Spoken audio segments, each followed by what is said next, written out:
Breaking news.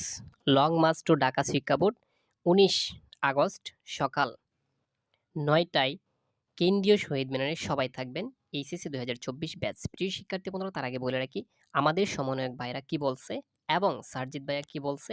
দেখো, আমরা যখন একটা সমাবেশে গিয়েছিলাম এবং তাদের কাছে সরাসরি গিয়ে আমরা মিট করছি এবং দেখা করছি, তারা সরাসরি বলছে যে অটোপাসের পক্ষে নয় তারা। তার মানে যখন অটোপাস বলছে তারা এগুলোতে রাজি না থাকারই কথা। তারা এক ধরনের বুদ্ধিজীবী, এটা আমাদের মানতে হবে। কারণ তারা পুরো বাংলাদেশটাকে স্বাধীন করেছে। প্রিয় শিক্ষার্থী বন্ধুরা, তাই বলে তারা এরকম নির্দয়ক নয়।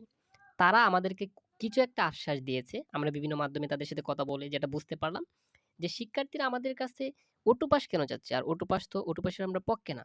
তারা সাবজেক্ট ম্যাপিং বা অন্য কিছু একটা বিকল্প মূল্যায়ন চাক। প্রিয় শিক্ষার্থী বন্ধুরা, তার মানে ১ম দিন তাদের কাছে উপস্থাপনটা করা হয় নাই বিধায় তারা এভাবে ডিনাই করেছে আমাদের যে আবেদনটা। এখন তারা বুঝতে পারছে যে শিক্ষার্থীরা আসলেই ন্যায্য দাবিতে রাস্তায় নেমেছে। কোনো একটা ব্যবস্থা করবে। তারা নতুনভাবে সিদ্ধান্ত নিবে। নতুন উপদেষ্টা শিক্ষামন্ত্রী সবার সাথে বসে অচিরেই তোমাদের সাথে দেখা হবে তাদের এবং তোমাদেরকে সঠিক একটা পদক্ষেপ অবশ্যই নেবে। প্রিয় শিক্ষার্থী বন্ধুরা, তার মানে আমরা চেষ্টা চালিয়ে যাচ্ছি। তোমরা জাস্ট সাপোর্ট দাও।